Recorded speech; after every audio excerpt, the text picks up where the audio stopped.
చర్చించిన విధానం బైబిల్ ఏ విధంగా ఉంది? ద్వితీయోపదేశకాండం 32వ అధ్యాయం. దేవత్వము అన్న పదము బైబిల్లో 4 సార్లు తెలుగు బైబిల్ మనకి. అందులో మొదటిగా చర్చించినటువంటి విధానం ద్వితీయోపదేశకాండం 32వ అధ్యాయం 16వ వచనంలో,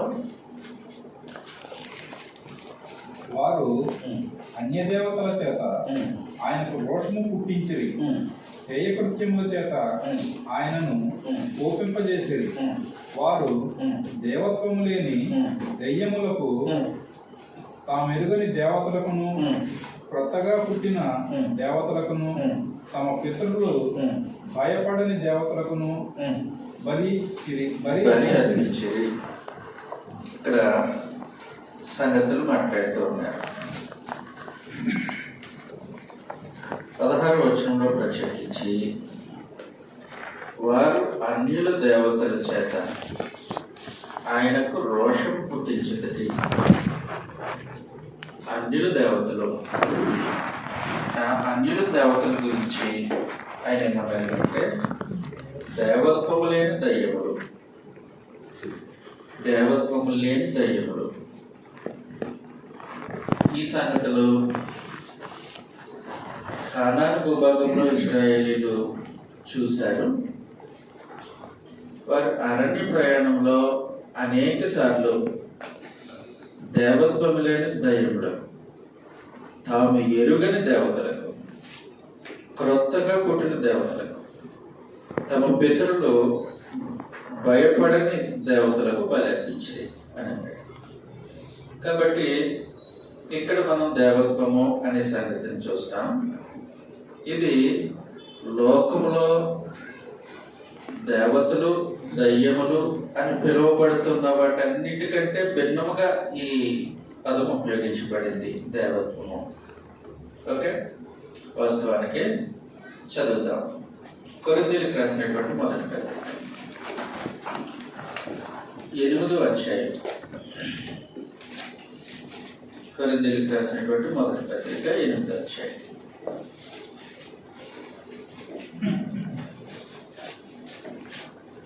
5వ వచనం 4 నుంచి చదువుతాం. కాబట్టి విగ్రహములకు బలి అర్పించిన వాటిని గురించి విషయం, లోకమందు విగ్రహము ఒట్టిదనియు,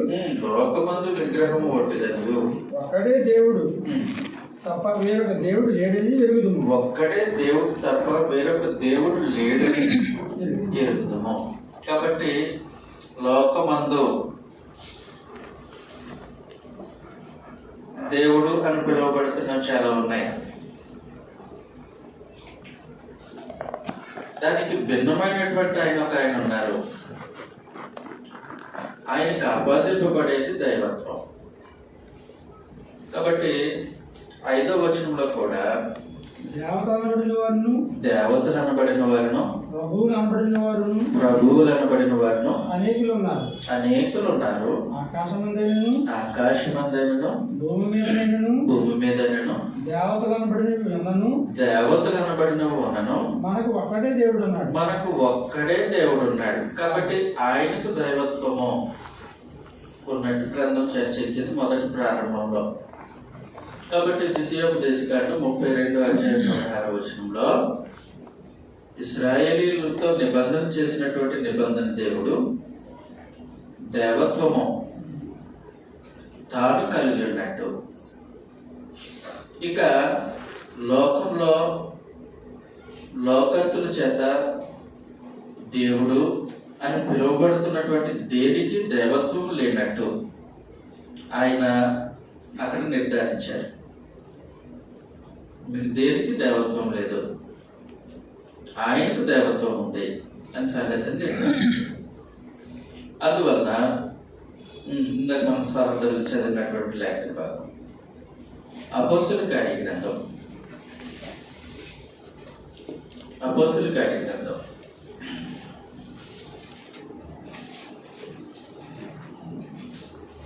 17వ అధ్యాయం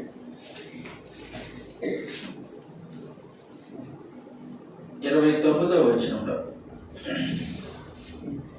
ఆయనకి మాత్రమే దైవత్వం, ఆయనకి దైవత్వం ఉంది కాబట్టి కాబట్టి మనము దేవుని సంతానమై ఉండి మనుషుల చమత్కార కల్పనల వలన మలచబడిన బంగారమునైనను వెండినైనను రాతినైనను దేవత్వము పోలి ఉన్నదని తలంపకూడదు అన్నాడు. కాబట్టి లోకం సంగతి ఇది. ఒక్కొక్క జాతికి ఒక్కొక్క దేవుడు, ఒక్కొక్క ప్రాంతానికి ఒక్కొక్క దేవుడు, ఒక్కొక్క వృత్తికి ఒక్కొక్క దేవుడు, ఒక్కొక్క వ్యాపారానికి ఒక్కొక్క దేవుడు అన్నట్టు మనుషులు దేవతలను తయారు చేసుకున్నారు. ఐగుప్తీల్లో, ఫిలిస్తీన్లో, తర్వాత ఇశ్రాయేలు కానాను భూభాగంలో, మోయాబీల్లో, అమోరీల్లో ఎవరికి నచ్చినట్లు వారి వృత్తులకు, వారి వ్యాపారాలకు, వారి జీవనానికి వారికి తోచినట్టు దేవతను తయారు చేసుకుంటే వాటిలో దైవత్వం ఉన్నదని మీరు భావించారు. దేవత్వం కలిగిన నేను అని ఇశ్రాయేలు నిబంధన దేవుడు తనకు దేవత్వము ఉన్నాడు. దేవత్వం యొక్క ఆయన తత్వంలో దేవత్వం ఉన్నట్టు తన నిబంధన ప్రజలకు ఆ రోజు పరిచయం చేసుకున్నారు. ఇది మనం జాగ్రత్తగా గమనించాల్సిన సంగతి. ఎవరికి ఉంది దేవత్వం? ఇశ్రాయేలు నిబంధన దేవునికి దేవత్వం ఉంది. ఎవరికి లేదు దేవత్వం?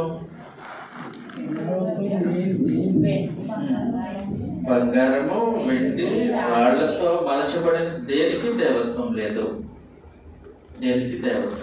ఇది మొదటగా గమనించాల్సిన సంగతి. రెండవది,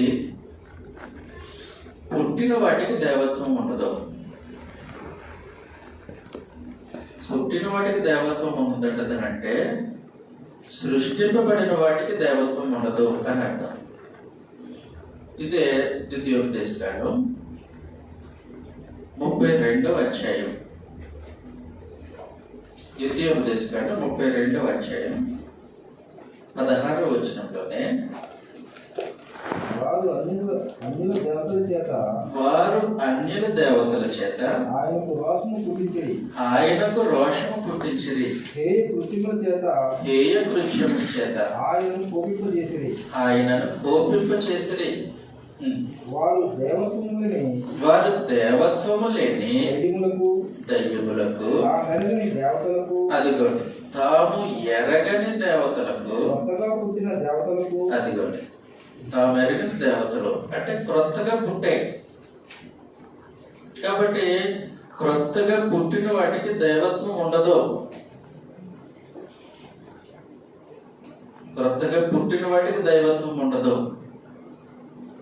అంటే సృష్టింపబడిన దానికి దైవత్వం ఉండదు. కలుగు చేయబడిన వానికి దైవత్వం ఉండదు. మరి దైవత్వం ఎవరికి ఉంటుంది అని అంటే సృష్టింపబడిన వానికి మాత్రమే దైవత్వం ఉంటుంది.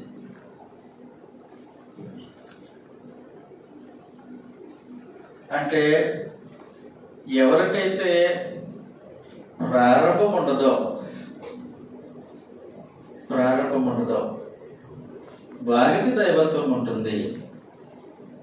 అందువలన ప్రత్యేకించి ఇశ్రాయేలు నిబంధన దేవుడు ఆయన నిత్యుడు, ఆయన శాశ్వతమైన వాడు, ఆయనకు ప్రారంభం లేదు, ఆయనకు ముగింపు కూడా ఉండదు. కాబట్టి ఆ స్థితి కలిగిన వారు దైవత్వము కలిగిన వారు. అందువలన యెషయా గ్రంథం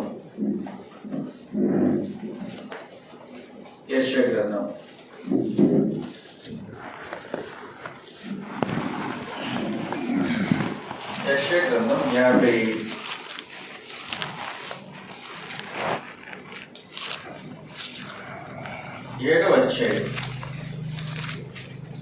15వ వచనంలో మహాగణుడును మహాగణుడును మహోన్నతుడును మహోన్నతుడును పరిశుద్ధుడును పరిశుద్ధుడును నిత్య నివాసి అయిన వాడు నిత్య నివాసి అయిన వాడు ఇలాగ సెలవిచ్చుచున్నాడు. సెలవిచ్చుచున్నాడు. నేను మహోన్నతమైన పరిశుద్ధ స్థలములో కాబట్టి ఆయన తను పరిచయం చేసుకుంటే ఏమంటున్నాడంటే పరిశుద్ధుడును నిత్య నివాసి అయిన వాడు. 40వ అధ్యాయము యెషయా గ్రంథం 40వ అధ్యాయం 28వ వచనంలో నీకు తెలియదా? మీకు తెలియదా? నీవు వినలేదా? నీకు వినలేదా? భూదిగంతములను భూదిగంతములను సృజించిన యెహోవా సృజించిన యెహోవా నిత్యుడగు దేవుడు. అది ఆయన నిత్యుడు. ఆయన నిత్యుడు కాబట్టి ఆయన పుట్టినవాడు కాదు, సృష్టింపబడినవాడు కాదు, తయారు చేయబడినవాడు కాదు. కాబట్టి ఆయనకు దైవత్వం సొంతం. దైవత్వం సొంతం. అందువలన ఆయన నిత్యుడు. ఆయన నిత్యుడు. నిత్యుడు అయినటువంటి వారికి దైవత్వం ఉంటుంది. అది బైబిల్ చర్చించిన మొదటి సంగతి దైవత్వం గురించి. కాబట్టి దేవత్వము లేని దేవతలు ఉన్నాయి, బొమ్మలు ఉన్నాయి, క్రొత్తగా పుట్టినవి ఉన్నాయి. వాటిలో దేవత్వం ఉండదు. మరి దేవత్వం ఎవరికి ఉంది? ఆయన పుట్టినవాడు కాదు, సృష్టింపబడినవాడు కాదు, ప్రారంభం ఉన్నవాడు కాదు. అలాంటి ఆయనకు దైవత్వం ఉంటుంది.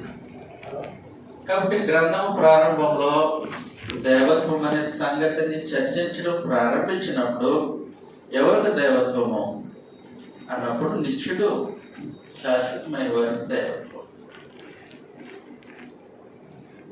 అర్థమైంది కదండి?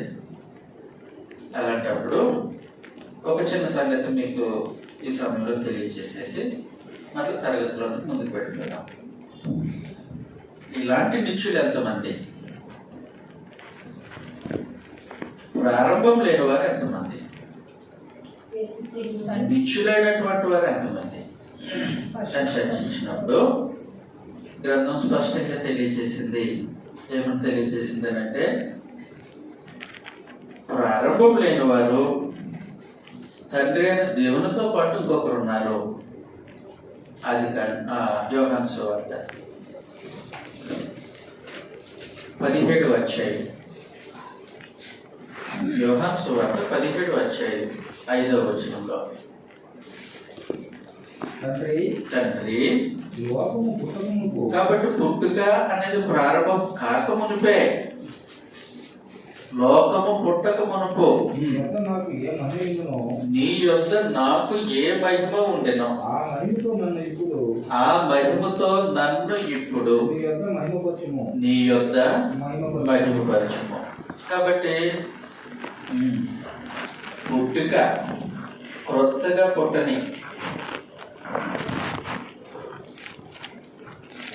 నిత్యుడు అయినటువంటి వారు ఇశ్రాయేలు నిబంధన దేవుడైతే ఆయనతో పాటు ఇంకొక ఆయన కూడా ఉన్నారు. ఎవరో లోకము పుట్టక మునుపు ఆయనతో పాటు ఇంకొక ఆయన ఉన్నారు. లోకము పుట్టక మునుపు నీ యొద్ద నాకు ఏ మహిమ ఉండెనో. కాబట్టి ఇంకొక ఆయన కనపడ్డారా? రైట్. ఇదే 17వ అధ్యాయం యోహాను సువార్త. ఇదే యోహాను సువార్త 17వ అధ్యాయం 24వ వచనంలో తండ్రి నేను ఎక్కడ ఉందునో అక్కడ నీవు నాకు అనుగ్రహించిన వారును నాతో కూడా ఉండవలననియు నీవు నాకు అనుగ్రహించిన నా మహిమను వారు చూడవలననియు కోరుచున్నాను. జగత్తు పునాది వేయబడక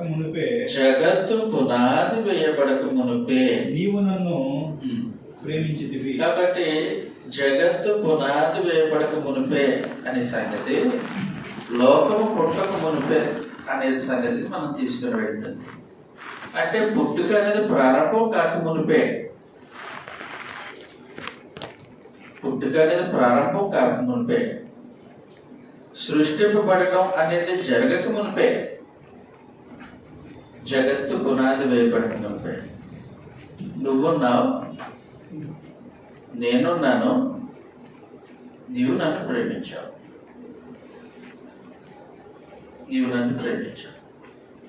కాబట్టి నిత్యత్వంలో తండ్రి అయిన దేవుడు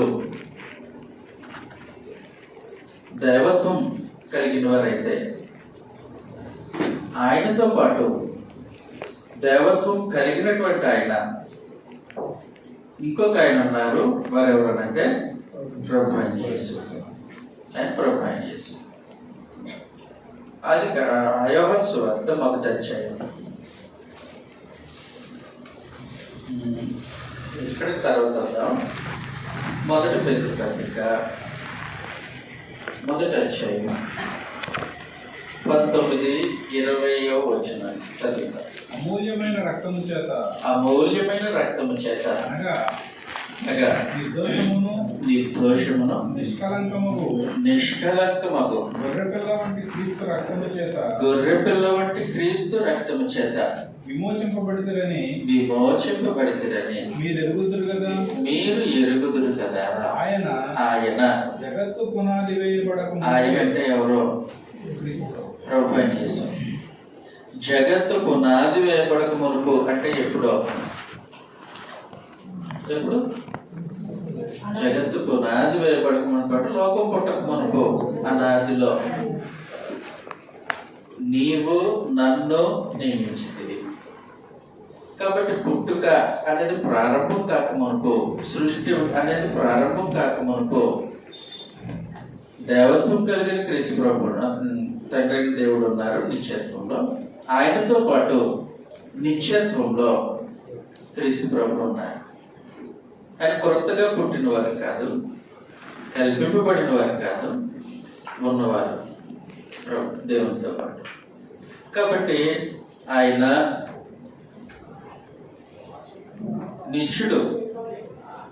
అందువలన ఆయనకు కూడా పరిశుద్ధ గ్రంథం దేవత్వాన్ని అంటే ఆపాదించడానికి కాదు, ఆయనకు కూడా దేవత్వం ఉందని పరిశుద్ధ గ్రంథం తెలియజేసింది.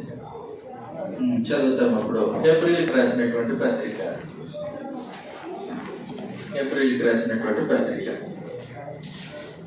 1వ అధ్యాయం 1-2 వచనాల్లో పూర్వకాలమందు నానా సమయములలోను నానా విధములుగాను ప్రవక్తల ద్వారా మన పితరులతో మాట్లాడిన దేవుడు ఈ దినముల అంతమందు కుమారుని ద్వారా మనతో మాట్లాడెను.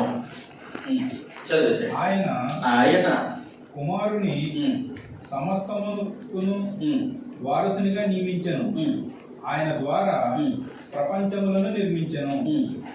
ఆయన దేవుని మహిమ యొక్క తేజస్సును, దేవుని మహిమ యొక్క తేజస్సును, ఆయన తత్వం యొక్క మూర్తిమంతమునై ఉంది. ఆయన తత్వం ఏంటో చెప్పండి. దేవుని యొక్క తత్వము అదే మాట్లాడాము అప్పటి వరకు. దేవుని యొక్క తత్వము దేవత్వం అంటే వేరే అర్థం కాదండి. దేవుని యొక్క తత్వము లేదంటే దైవతత్వము అన్నట్టు. కాబట్టి ఆ తత్వం తండ్రి అయిన దేవునికి ఉంది. ఇంకా తత్వం ఎవరికి ఉంది?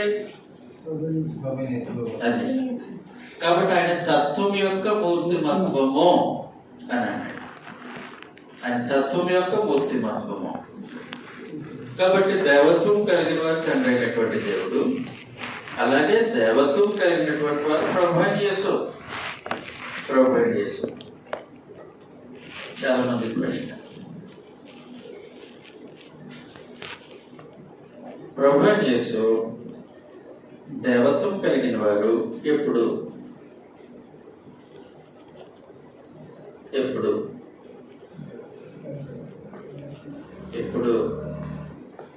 ఆయన ఎప్పుడు దేవత్వం కలిగిన వారే. ఆయన తత్వం మారేది కాదు. ఆయన తత్వం మారేది కాదు. అందువలన కొలసీలకు రాసినటువంటి పత్రిక 2వ అధ్యాయం 8, 9 వచనాల్లో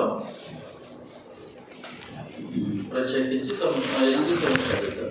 ఆయన అనుసరింపక మనుషుల పారంపరాచారాలను అనగా ఈ లోక సంబంధమైన మూలపాఠములను అనుసరించి మోసకరమైన నిరర్థక తత్వజ్ఞానం చేత మిమ్మల్ని చెరపట్టుకుని పోవాడు ఎవడైనా ఉండలేము అని జాగ్రత్తగా ఉంది. అనగా దేవత్వం యొక్క సర్వపరిపూర్ణత సర్వపరిపూర్ణత శరీరముగా క్రీస్తునందు నివసించుచున్నది అని అన్నాడు. వాస్తవానికి ఏం జరిగిందనంటే కొలసీ ప్రాంతంలో ఒక ఇబ్బంది ప్రారంభమైంది. ప్రారంభమవుతుంది. యోహాను పత్రికలు, యోహాను సువార్త రాయేసరికి సమస్య ముదిరిపోయింది బాగా. సమస్య ఏంటంటే జ్ఞానతత్వవాదము. ఆ వాదంలో ప్రత్యేకమైన సంగతి ఏంటంటే దేహంలో ఉన్న క్రీస్తు ప్రభువుకి దేవత్వం లేదు. సిలువ వేయబడిన క్రీస్తు ప్రభువులో దేవత్వం లేదు. శరీరధారి అయినటువంటి ప్రభువుకి దేవత్వం లేదు అనే ఒక రాంగ్ డాక్ట్రిన్ మొదటి శతాబ్దంలోనే ప్రారంభమైంది. ఇది ప్రారంభమైనటువంటి సంగతి సంఘములు బయట చర్చింపబడుతుంది. క్రీస్తు ప్రభు సంఘంలో రాలే. సంఘములు బయట చర్చింపబడుతుంది. చర్చించుకునే వాళ్ళు ఇద్దరు. వాళ్ళు ఎవరనంటే యూదులు, అన్యజనులు కలిపి ఒక కూటమిగా తయారై క్రీస్తు ప్రభు యొక్క దేవత్వాన్ని తప్పుగా లోకంలో ప్రచారం చేస్తూ ఉన్నారు. దానిని ఏమన్నారనంటే జ్ఞానతత్వవాదము అని అన్నారు. జ్ఞానతత్వవాదము బహు వింతగా ఉంటుంది ఈ సంగతి. యేసు ప్రభులోనికి అభిషక్తుడు అనే దైవత్వం కలిగిన ఆయన ప్రవేశించారు. కరెక్ట్గా సిలువ వేయబడక మునుపు గెత్సెమనే తోటలో ఆయనను సైనికులు బంధించేటప్పుడు ఆ దైవత్వం కలిగిన ఆయనను విడిచిపెట్టి వెళ్ళిపోయారు. క్రీస్తు అనేటువంటి ఆయన వెళ్ళిపోయారు. మరి ఎవరు మిగిలిపోయారు? యేసు క్రీస్తులో ఒక పేరు వెళ్ళిపోయింది, ఇంకొక పేరు మిగిలిపోయింది. ఎవరు మిగిలిపోయారు? యేసు మిగిలిపోయారు. ఆ యేసులో దేవత్వం లేదు కాబట్టి తీసుకొని సిలువ వేశారు అనేది ఆ రోజు లోకంలో జ్ఞానతత్వవాదం. అది బయట ప్రారంభమైంది. ఆ నోట చర్చింపబడుతూ ఉంది. ఆ నోట చర్చింపబడటానికి గల కారణం ఏంటంటే అపవాది తన కుయుక్తి చేత అవ్వను మోసం చేసినట్లు క్రీస్తు ప్రభు సంఘాన్ని మోసం చేయటానికి అపవాది తన మనుషులకు అది నేర్పిస్తూ ఉన్నాడు. చదువుతాం ఈ సంగతిని మనం. 1 కొరింథీ పత్రిక 11వ అధ్యాయం 3వ వచనంలో నుండి 2 కొరింథీ పత్రిక 11వ అధ్యాయం 3వ వచనంలో నుండి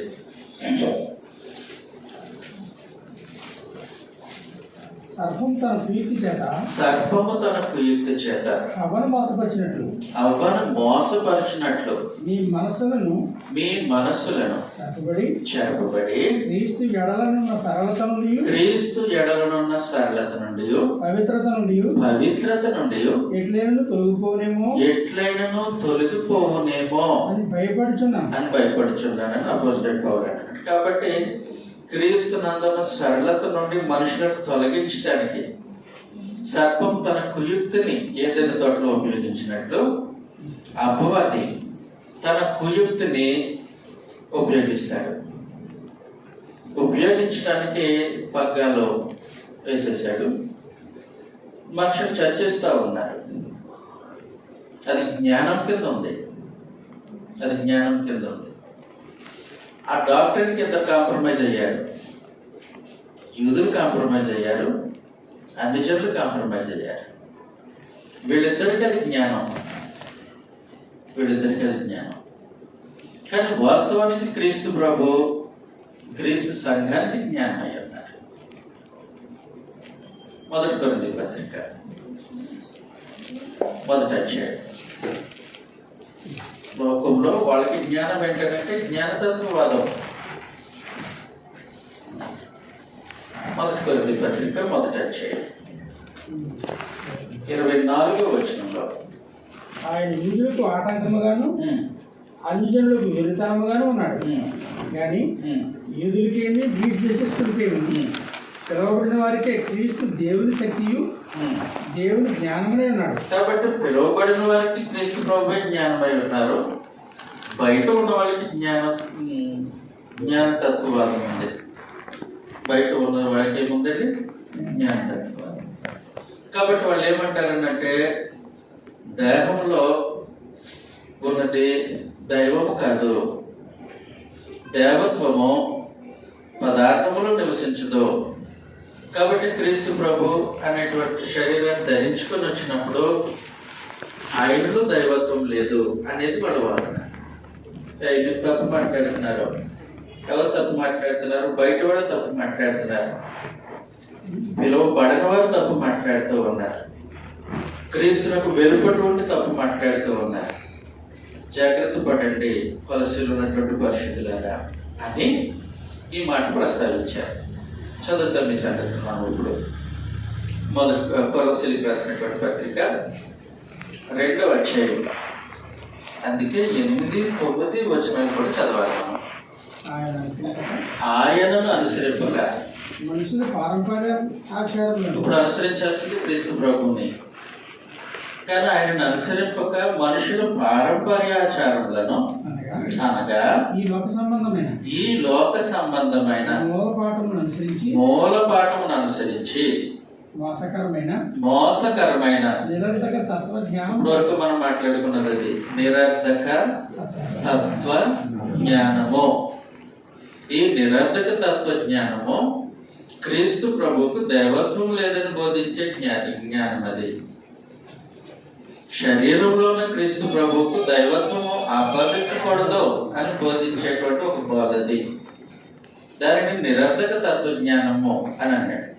ఓకే, నిరర్ధక తత్వజ్ఞానమును జ్ఞానం చేత చెరపట్టుకుని పోవాడు ఎవడైనా ఉండినేమో, జ్ఞానము చేత చెరపట్టుకొని పోవాడు ఎవడైనా ఉండినేమో అని తన సర్పం తన కుయుక్తి చేత అవ్వను మోసం చేసినట్లు ఏదైనా తోటలో. ఇప్పుడు నిరర్ధక తత్వజ్ఞానం చేత ఎవరైనా మమ్మల్ని చెరపట్టుకొని వెళ్ళిపోతారేమో జాగ్రత్తగా ఉంది అని జాగ్రత్తగా ఉండండి పిలువబడిన వాళ్ళారా. ఎవరు చెప్తున్నాడు? పిలువబడి పరిశుద్ధ క్రీస్తు ప్రభు సంఘం. ఎందుకని 9వ వచనం ఇప్పుడు అది అనగా దేవత్వం యొక్క సర్వపరిపూర్ణత, ఆ తత్వం యొక్క సర్వపరిపూర్ణత శరీరంలో ఉన్నప్పటికీ అదే క్రీస్తునందు నివసించుచున్నది. అర్థమైంది కదండి. కాబట్టి ఇప్పుడు దేవత్వము తండ్రి దేవుడు కలిగి ఉన్నారు. అదే దేవత్వము క్రీస్తు ప్రభు కలిగి ఉన్నారు. ఎప్పుడు? అదేం ప్రశ్న అడుగుతున్న బుద్ధి లేకుండా అనొచ్చు మీరు నన్ను. ఎందుకంటే ఎప్పుడు అనే దానికి సమాధానం ఉండదు. నిత్యము. అసలు దేవత్వము అనే సంగతిని కనుగొనేది నిత్యత్వంలో ఉన్న వారికే. సృష్టింపబడిన వారికి పుట్టిన వారికి దేవత్వం అనే కాన్సెప్ట్ ఉండదు. క్రొత్తగా పుట్టిన వాటికి దేవత్వం ఉండదు. సృష్టింపబడిన వాటికి దేవత్వం ఉండదు. మనుషులు కల్పించుకున్న దానికి దేవత్వం ఉండదు.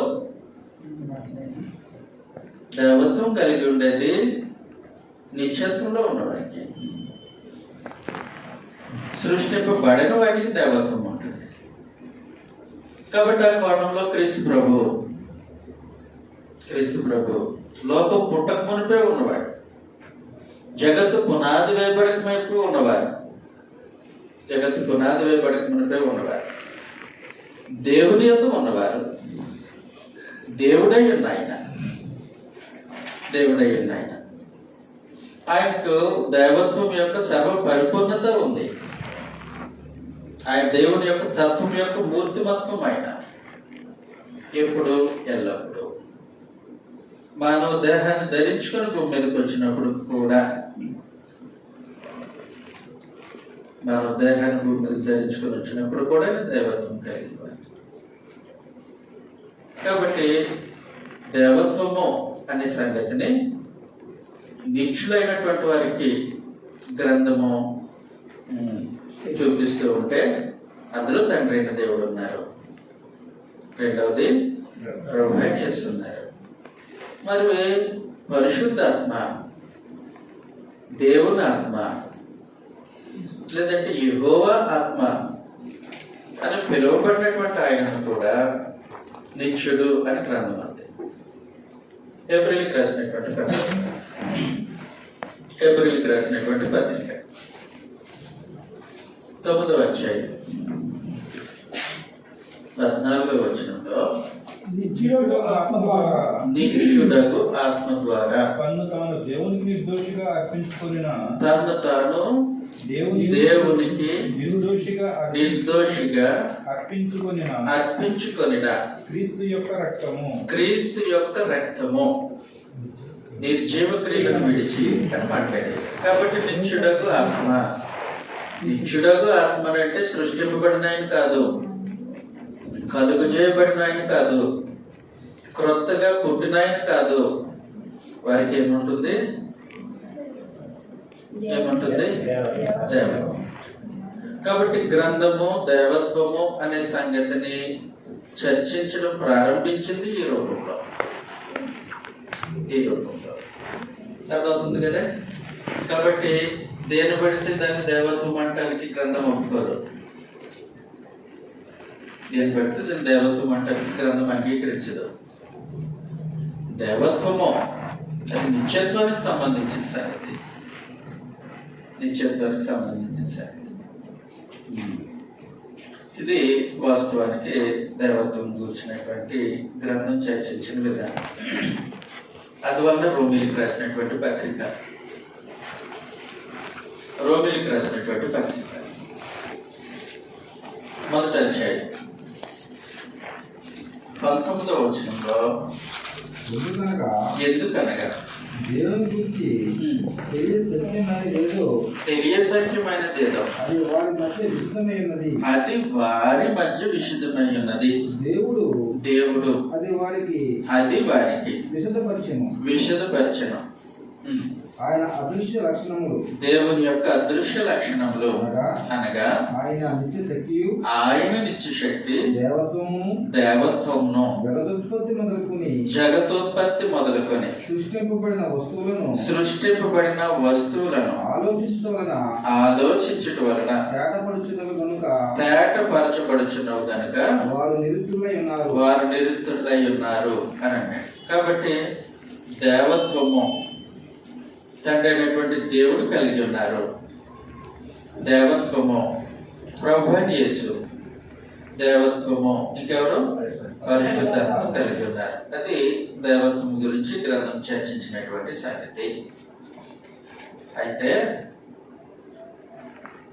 ఒక విషయాన్ని మనం ఆలోచన చేయాలి. దేవత్వం ముందు ఏది నిలవబడదో,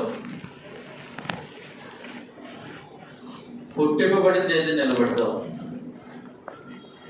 తయారు చేయబడింది ఏది నిలబడదో, కల్పింపబడింది ఏది నిలబడదో, సృష్టింపబడింది ఏది నిలబడదు,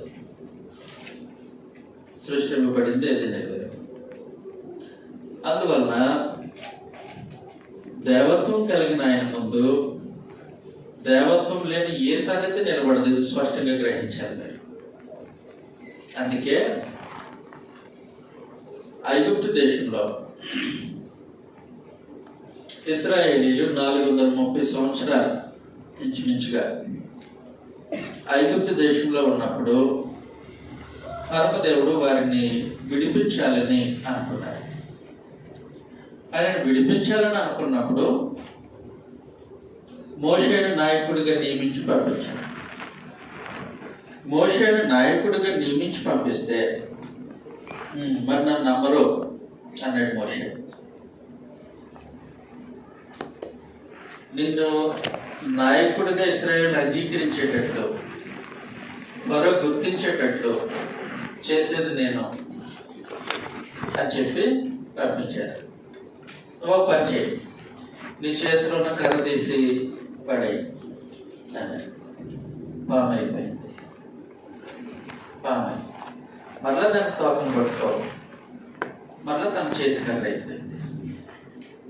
తర్వాత తన కుడి చేతిని ఛాతి మీద పెట్టుకోమన్నారు.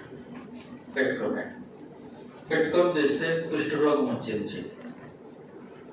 మరలా పెట్టుకుంటే బాగైపోయింది.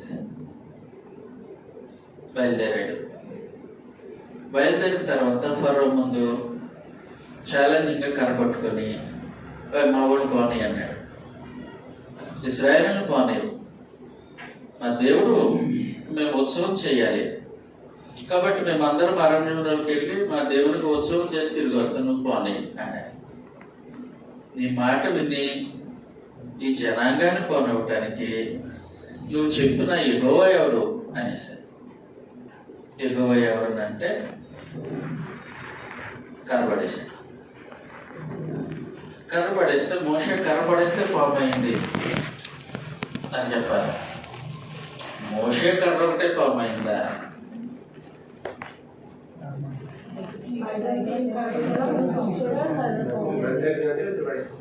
మంత్రగాళ్ళు కూడా కర్రలు పడేస్తే వాళ్ళ పాపం అయింది. ఏం జరిగింది అక్కడ? ఈ పాపం మీకు చేసిన కదా మనకు తెలుసు. అసలు మంత్రగాళ్ళు ఎలా చేశారు ఆ పని?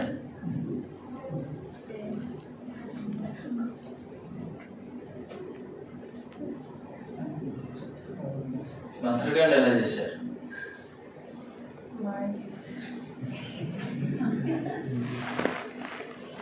ఐగుప్తీయులు దేవతలు పేరట చేశారు పని. దైవత్వం కలిగిన ఒక ఆయన దైవత్వం లేని కొన్ని సంగతులు ఒకవైపు. దైవత్వం ముందు మీరు ఎవరు నిలబడరు, మింగేసాయి. కర్ర మోషే యొక్క కర్ర మిగిలిన వాటిని మింగేసి, అది దైవం. దైవత్వం ముందు ఏది నిలబడదో, మనం కల్పించుకున్న ఏ సంగతి నిలబడదో, మనం సృష్టించుకున్న ఏ సంగతి నిలబడదో, అపవాది ఎలాంటి సంగతులను జరిగించిన ఏ సంగతి నిలబడదో అలాగే నిరంతరం నిలిచేది దైవత్వం.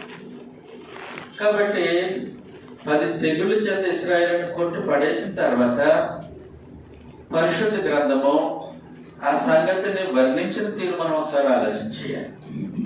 సంఖ్యాకాండం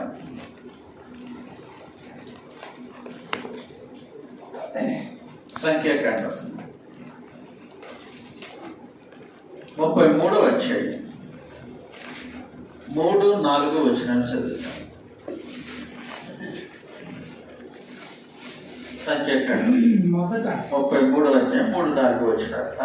మొదటి నెల 15వ దినమున వారు రామశేషుల నుండి ప్రయాణమై పస్కా పండుగకు మర్నాడు వారి మధ్యను యెహోవా హతము చేసిన తొలిచూలునందరినీ ఐగుప్తీయులను పాతిపెట్టుతుండగా ఇశ్రాయేలుడు ఐగుప్తులందరి కన్నుల ఎదుట జయోత్సవంతో బయలుదేరి వచ్చింది.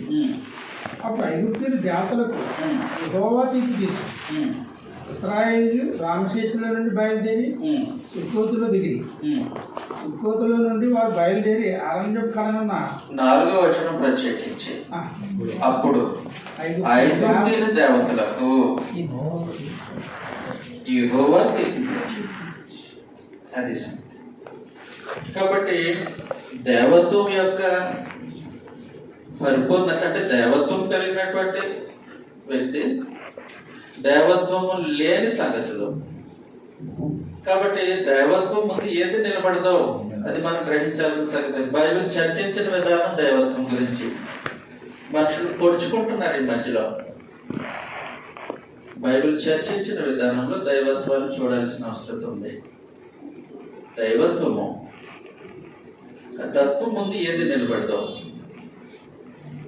అది సరే. అసలు దైవత్వం అనే సంగతిని గ్రంథం చర్చించిన విధానం, మనుషులు కల్పించుకున్న ఉన్నాయి, సృష్టింపబడిన ఉన్నాయి, పుట్టిన ఉన్నాయి. వీటిలో దైవత్వం లేదు, దైవత్వంతో సమానం కాదు. కాబట్టి అది ఐగుప్తీయులు కల్పించుకున్నటువంటి దేవతలైన వాటి పేరు మీద కర్రను బాబుగా మార్చినటువంటి సంగతులు జరిగిన దేవత్వం ముందే నిలబడవు, దేవత్వం ముందే నిలబడవు. తర్వాత మొదటి సమూయేలు గ్రంథం, మొదటి సమూయేలు గ్రంథం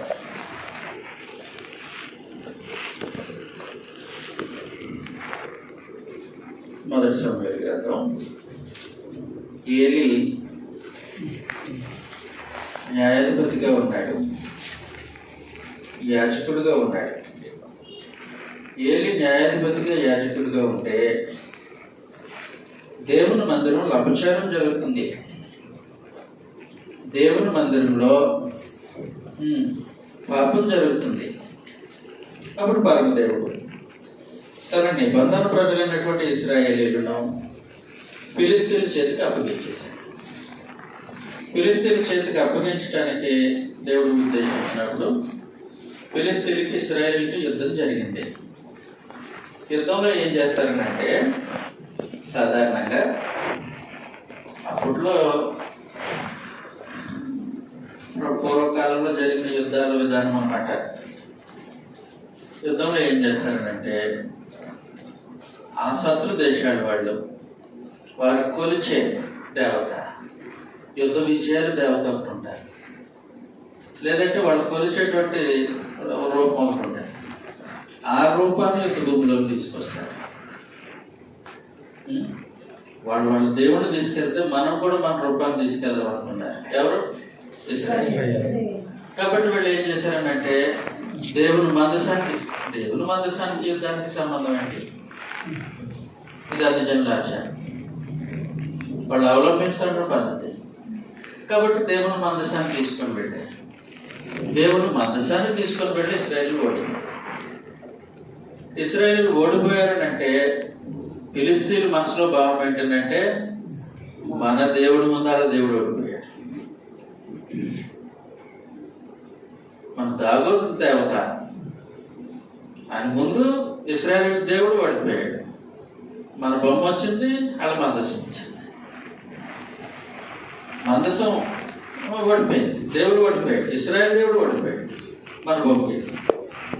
కాబట్టి మందసాన్ని తీసుకొని వెళ్ళి గెలిచిన బొమ్మ దగ్గర పెడతాం అని అనుకోలేదు, పెట్టారు. చదువుతాం. మొదటి సమూయేలు గ్రంథం 5వ అధ్యాయం మొదటి 5 వచనాలు మనం చదువుతాం.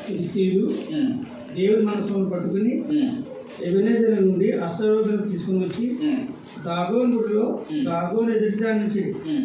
అయితే మరునాడు అష్టోరు వారు ప్రాతకాలం ముందు లేవగా, ఇదిగో దాగోను యెహోవా మందసం ఎదుట నేలను బోర్లపడి ఉండేది. కనుక వారి దాగోను లేవనెత్తి వారి స్థానమందు మరలా ఉంచింది. మొదటి రోజు ఏం జరిగిందంటే, బొమ్మ ఒకటే పడింది. బొమ్మ ఒకటి పడుతుంది ఏంటిది, పడిపోయిందని మళ్ళీ లేవబెట్టారు. మరునాడు వారు ఉదయాన్నే లేవగా దాగోను యెహోవా మందసం ఎదుట నేల బోర్లపడి ఉండేది. దాగోను యొక్క తలను 2 అరచేతులను తెగవేయబడి కడప దగ్గర పడి ఉండేది. వారి మొండెము మాత్రం వారికి మిగిలి ఉండేది. కాబట్టి దాగోను యాజకులేమి దాగోను గుడికొచ్చి వారేమి నేటి వరకును ఎవరును అష్టోగులో దాగోను యొక్క కడపను తొక్కులేదు. కాబట్టి ఎప్పుడైతే బొమ్మ పడిపోయిందో అప్పటి నుంచి గుడిలోని కూడా వెళ్ళట్లేదు ఫిలిష్తీయులు. ఏం జరిగింది అక్కడ? దైవత్వం ముందు ఏది నిలబడాలి. మరి యుద్ధంలో ఓడిపోయారు కదా, అది ఇశ్రాయేలు చేసినటువంటి పొరపాటుని బట్టి దేవుడు వారిని ఫిలిష్తీయుల చేతికి అప్పగించారు కాబట్టి జరిగింది. వీళ్ళు అలా ఏమనుకున్నారు? మా దేవుడు గొప్ప, వాళ్ళ దేవుడు అయిపోయి పొరపడ్డది. దాంతో సమానంగా ఎవరిని చేయటానికి వీలుండదు. దేవత్వము సొంతమైనది. ఈ తత్వం ముందు ఏది నిలబడదో. కాబట్టి దాగోని గుడిలో ఉన్న బొమ్మ తల అరచేతులు తెగిపోయాయి. కాబట్టి సంగతి అది. గ్రంథము దైవత్వాన్ని చర్చించినటువంటి విధానం అర్థమవుతుంది కదండి. తర్వాత ఏం జరిగిందని అంటే, ఆ మందసం ఉన్నందుకు ఫిలిష్తీయులను గడ్డల రోగముతో మొత్తేశాడు భరతండ్రి. అందువలన దేవత్వం ముందు ఏది నిలబడదు. దేవత్వం ముందు కల్పింపబడిన ఏ సంగతి నిలబడదు. దేవత్వాన్ని కల్పించబడినటువంటి ఏ సంగతి జయించలేదు. అపవాది జయించలేడు. అపవాది సంబంధాలు జయించలేడు. అపవాది యొక్క దోతలు కూడా జయించలేడు.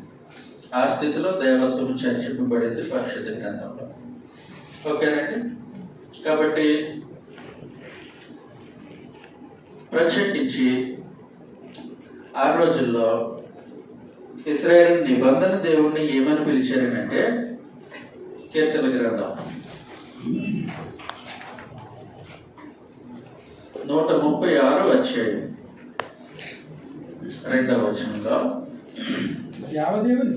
దేవదేవునికి కృతజ్ఞతాస్తుతులు చెల్లించు. ఏంటండి దేవదేవుడు అంటే?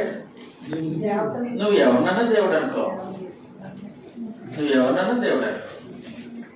ఆకాశం మీద ఉన్నవి, భూమి మీద ఉన్నవి, దేవతలకు నువ్వు ఎవరికన్నా పేరు పెట్టు. ఈయన మాత్రం దేవుడు.